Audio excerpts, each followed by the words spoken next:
All right, welcome back to the Middle Tech Friday update. You got a different host this week. I am hosting. Logan is golfing today. Evan is still on vacation. So we are going to be lucky enough to be joined by another member of the Middle Tech team, Danny. Danny has recently joined the team. I say recently, 6 months ago, probably more. Um, and he is up leveling our design and our motion graphics. So we're pumped to have Danny here joining us in just a second. While we wait, actually, there he is. We don't have to wait. How you doing, buddy? Hey, how's it going, guys? Good. Thanks for stepping in today. Let's go over some news here in just a second. Absolutely. Before we jump into the news, we always like to give people just a few minutes to join the live stream here, and we go over some tech history this week in tech history. So two things I think are important to call out for this week in tech history, because I think they're a little bit related. First is that this week in the year 1844, Samuel Morse sent the first telegraph message. It went from Washington, D.C. to Baltimore. And just for fun, it said, "What hath God wrought?" Which sounds very mid 1800s of a message to send. So that was kind of the first data sent over a line like that.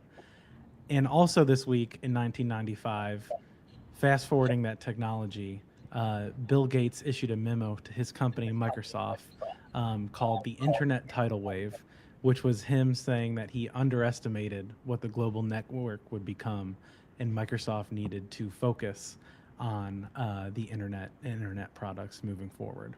So it took about 141 years, 51 years from Telegraph to Bill Gates saying, let's focus on the internet. So, before we jump into news, our sponsors this week, we got two, KY Innovation. KY Innovation is the state of Kentucky's innovation division. They have all kinds of programs helping founders, innovators, just supporters of the ecosystem in the state. They're presenting sponsor for the whole year for Middle Tech. So go check out their programs. They're really fostering a great environment in Kentucky. Second is Bolt Marketing. Bolt is a marketing firm based in Lexington. They specialize in branding, websites, and branding. So if you're a founder, you can focus on your startup and not on getting a good logo out there or a perfect website. They're going to handle that for you. So check out Bolt Marketing, great partner of ours. So let's jump into some news. It is Friday update.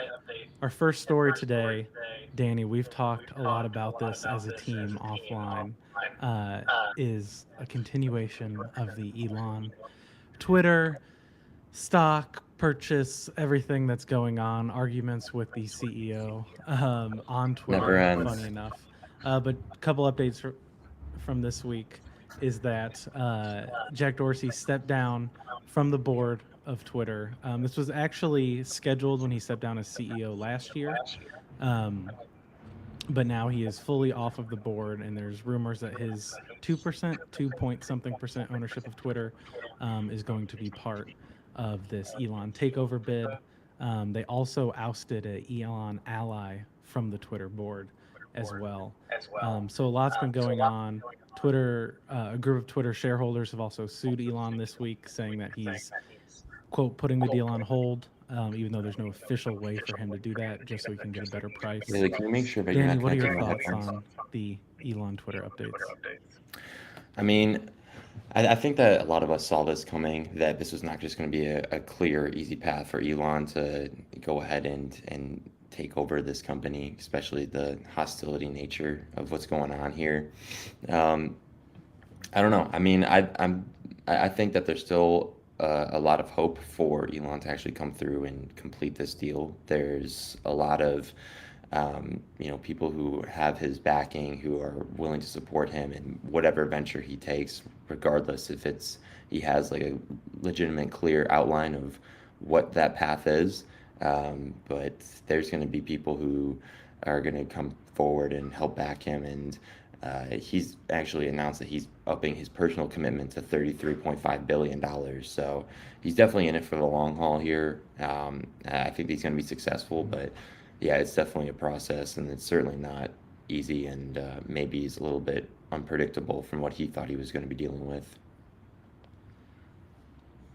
While we have you here on the Friday update, I just kind of want to ask you, if you zoom out more generally, what is your take on Elon overall? Because I think our normal crew here, from Evan to Logan to myself, we all fall a little bit different on the spectrum of Elon love.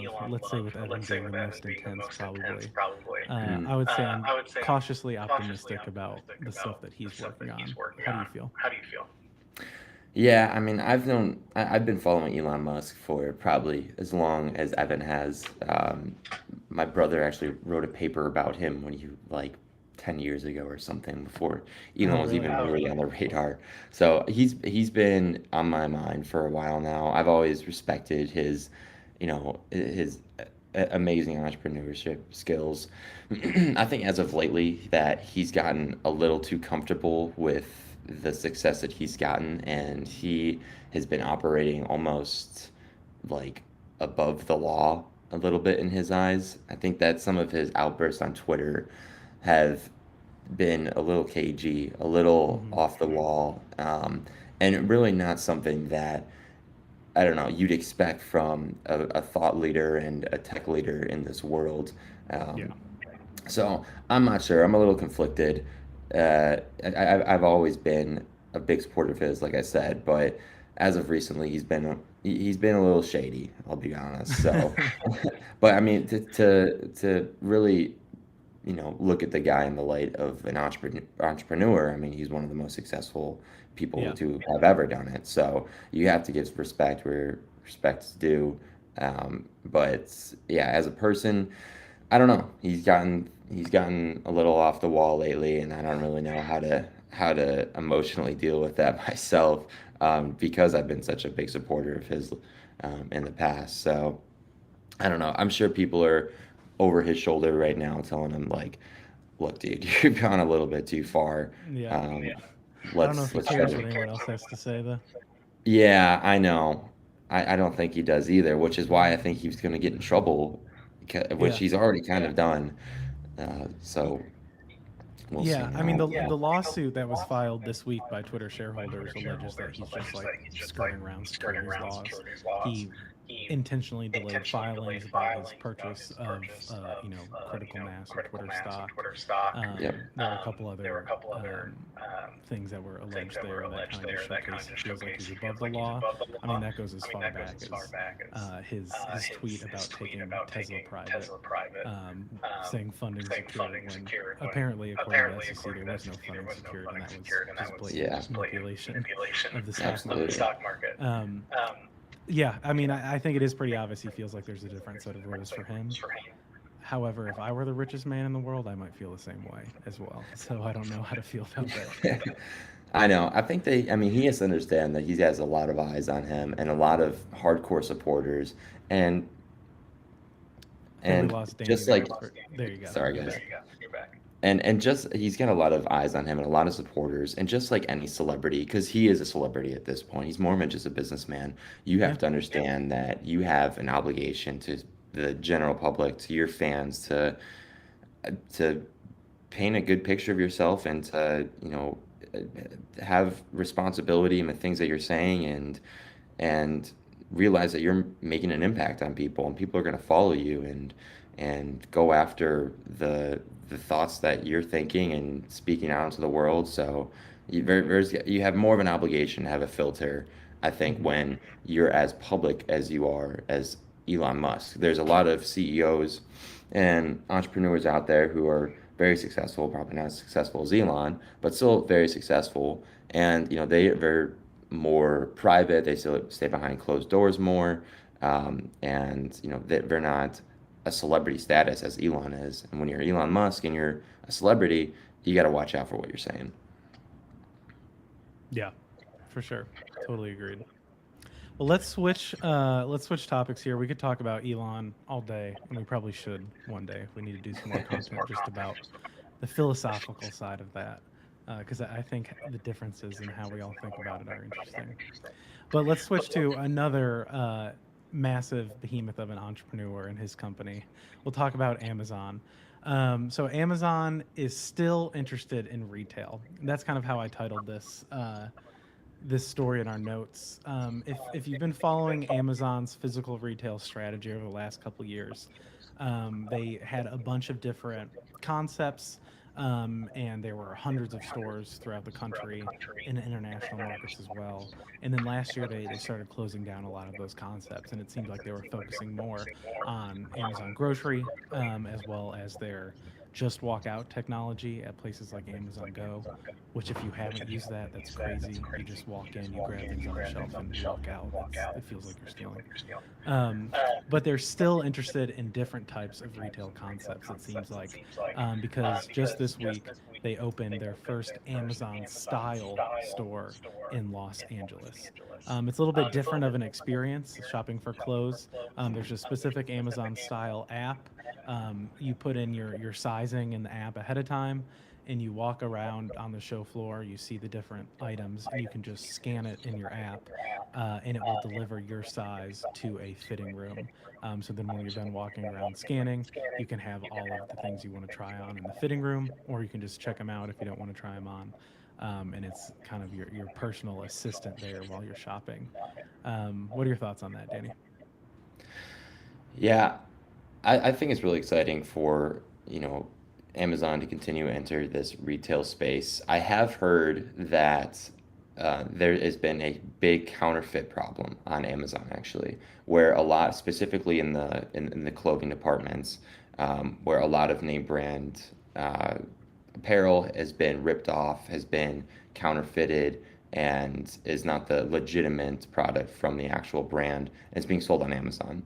So I Hmm. think that that is a big issue. And this retail shop, I'm sure that there's going to be more vetting for the products that are sold in this retail shop versus just the average seller on Amazon. So I think they'll start kicking out some of the counterfeit problem with this new on-site venture.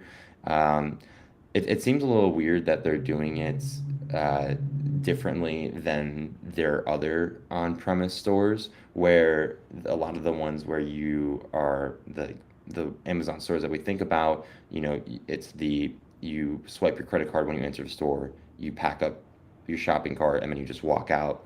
But Yeah. this one, if I'm not mistaken, this one's using a palm reading technology. Like what Yeah. what the hell is that? Just give them more data. Why not? Yeah. I mean, I'm a little less comfortable giving someone my palm scan Yeah. than swiping my credit card. Maybe that's just naive on my part. That's probably the same amount of data that I'm giving them anyways, but Yeah. I don't think it's naive. I feel like once you get into biotech and bio tracking, it's a little bit different. yeah. hmm So I don't know. It's cool though. Would definitely go visit it. And I've definitely purchased some of my clothing on Amazon. So if it's not counterfeit and I can, you know, have some type of Yeah. styling technology going on as well, that's cool. Yeah.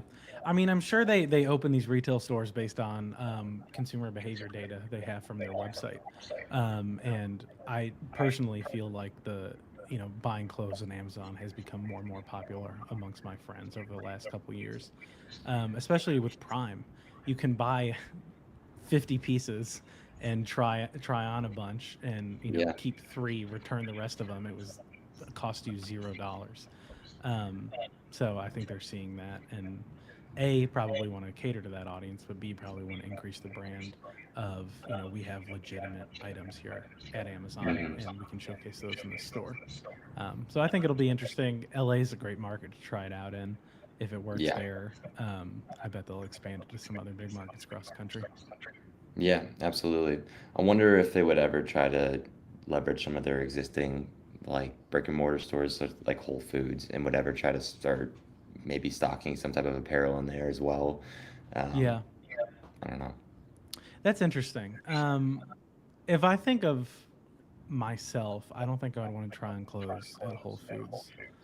No.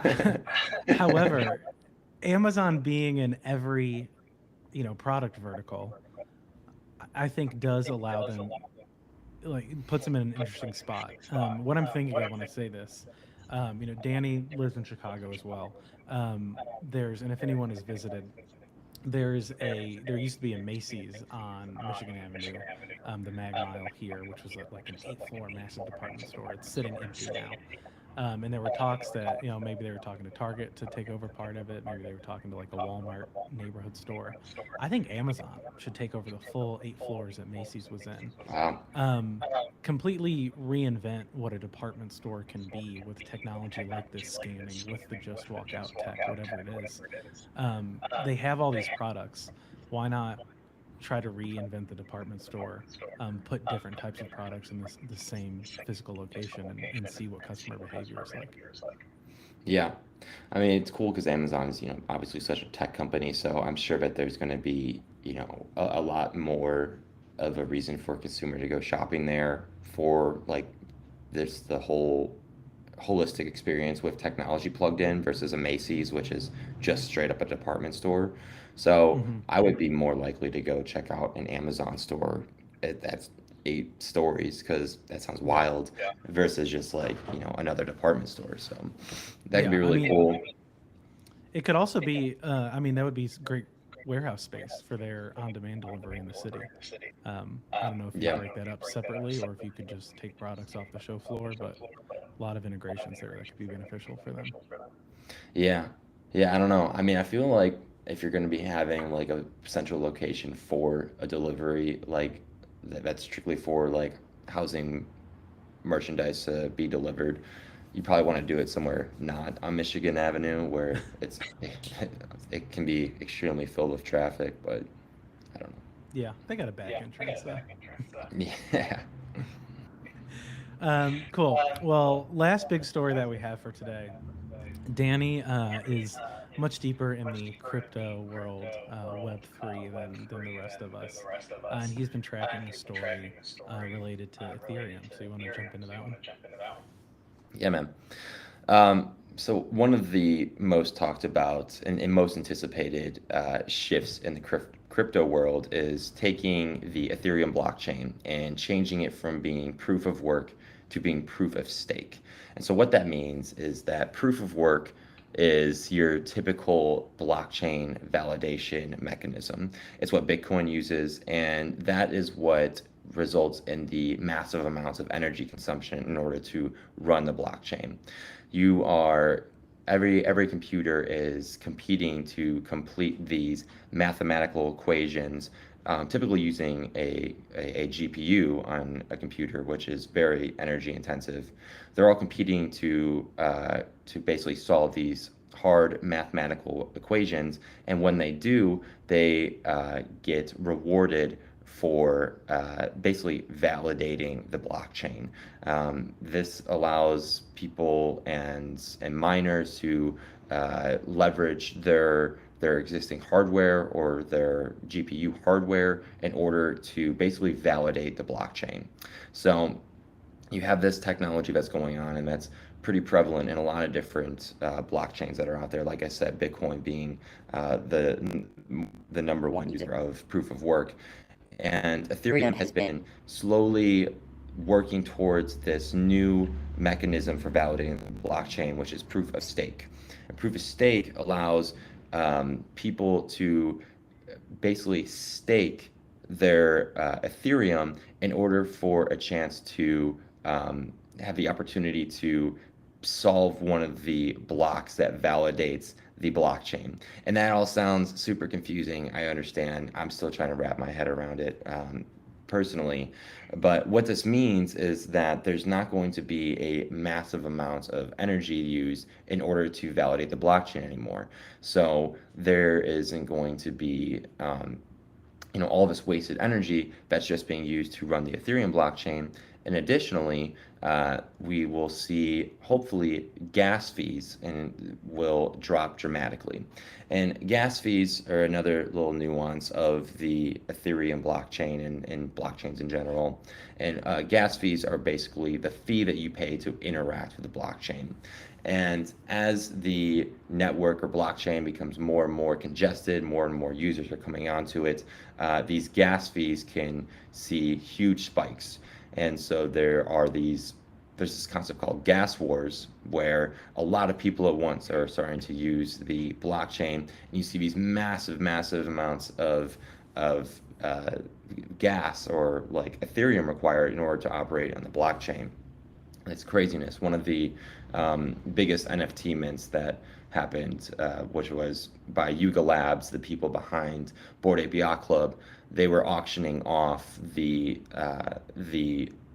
land for their metaverse on the Ethereum blockchain, and people were paying 2 Ethereum, 1 Ethereum in order just to interact on the blockchain in order to have a chance to mint these things. I mean, this is $3,000, $6,000 are just being thrown away in order to just interact on the blockchain.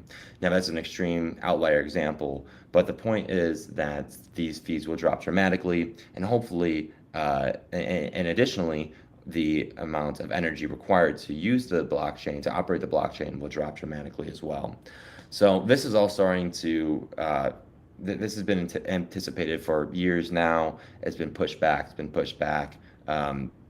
now Vitalik, what's his name? Buterin, whatever his name is, he's the founder of Ethereum.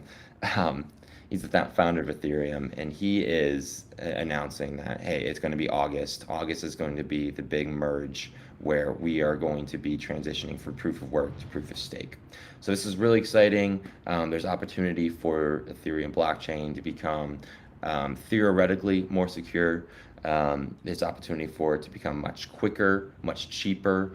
So this will be a big event in the crypto world, just because of how popular the Ethereum blockchain is right now due to its smart contracts and all the things that come along with that. So it's a really big move that's coming up here. A lot of people in the space are really excited about it. It's kind of like elusive. This has been an event that's been talked about, like it's coming next month for the next year. Like that's been said probably 12 times over now. But now the founder has come out and said it's going to be August. Gear up for it. So everyone in the space is really excited for it. Hopefully it doesn't blow up in our faces, but it's definitely some exciting news that should be coming up here later this summer. Yeah, I feel like I've heard about it like 3 or 4 times. So it's just around the corner. So good to see that it's actually, hopefully, fingers crossed, going to happen. I think that the barrier to entry being brought down with gas fees being lower, obviously is only good for crypto in the long run. And we need different, different ways to get more people in. I think I have a weekend thoughts about that. So if we can reduce prices, that's one big check mark on bringing that barrier to entry into the Web3 space down. So super excited to see that. Absolutely. As we wrap up here, we just want to say we're also tracking a story. There's rumors that Saudi Aramco is interested in purchasing the product side of the Valvoline business. Valvoline is based in Lexington, worth $6 billion. Their 2 main business lines are, different products for cars, lubricants for the engines, things like that, as well as a franchise service center. This deal would be for the product side of the business. So there might be some Saudi money coming into Lexington.